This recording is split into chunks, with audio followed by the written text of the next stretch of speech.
Isang mapagpalang araw po sa ating lahat. So today is Sunday, June 24, I think, and June 23. This is our last installment for our current series, which is Trusting in God in Financial Matters. So our last topic for this series is God provides the ability to produce wealth. So, kay God natin nakukuha or na-acquire, He is the one who is providing us with the ability to make wealth. So, in connection to our topic for today, ang Bible verse na ating tatalakayin ay ang Deuteronomy chapter 8 verses 17 to 18. So, in New International Version, you may say to yourself, my power and the strength of my hands have produced this wealth for me. But remember the Lord your God, for it is He who gives you the ability to produce wealth, and so confirms His covenant which He swore to your ancestors as it is today. So in Filipino translation naman, or in Magandang Balita Biblia version, kaya huwag ninyong iisipin na ang kayamanan ninyo ay bunga ng sariling lakas at kayamanan. Subalit alalahanin ninyong si Yahweh na inyong Diyos ang nagbibigay sa inyo ng lakas upang yumaman kayo. Ginagawa niya ito bilang pagtupad niya sa kanyang pangako sa inyong mga ninuno. So ito, ina-explain ng verse na ito or ina-emphasize nito na our ability to produce wealth or to produce good results is provided by God. So, hindi dapat natin tinatake credit yung sarili natin para sa ability na mayroon tayo, sa skills na mayroon tayo, especially when it comes to producing wealth. So, hindi dapat natin tinatake yung credit na yon, and all glory must be given to our Lord God. So, para mas mapalawak pa itong talakayan natin, is proceed tayo sa ating teaching. Number 1, our pride comes before our downfall. So, ito, kasi ito ito na yung discussion namin kanina sa third group, itong devotion na to. And gaya na sabi kanina, yung pride natin, kahit pa itanggi natin yan, pumipitik-pitik yan bigla nang hindi natin napapansin or hindi natin talaga may iwasan. So, ayan yung isa sa mga biggest causes ng ating downfall kasi ma-pride nga tayo. Ang tao, nature na niya ang pagiging ma-pride. So, tayo bilang tao, syempre hindi tayo makakaiwas dyan.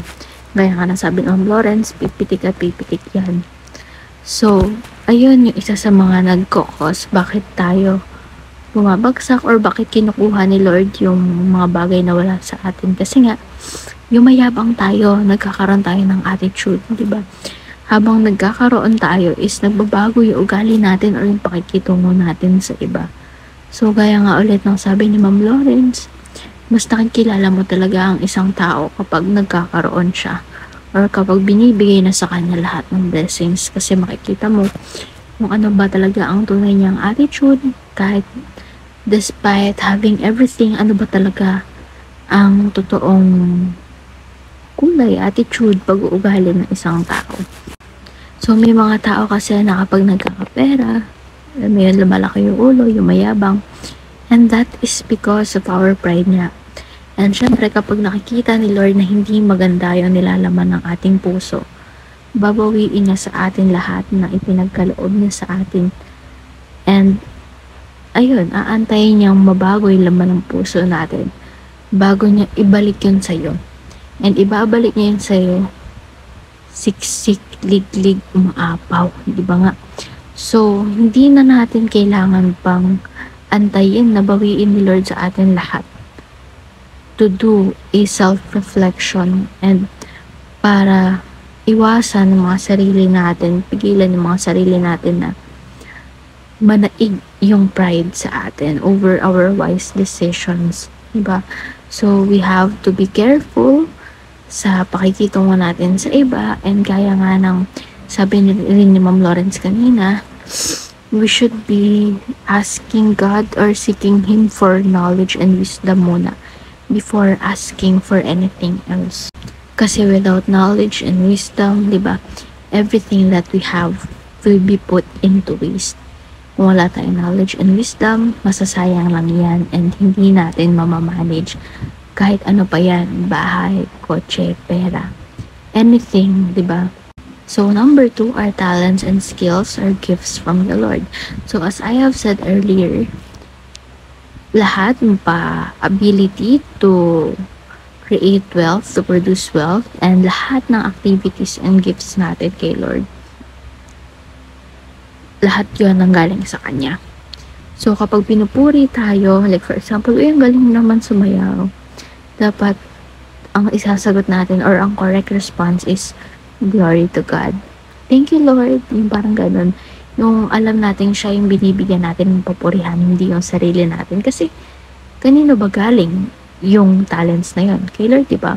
Kapag pinupuri tayo sa appearance natin, kanino ba galing yun? Kay Lord, diba?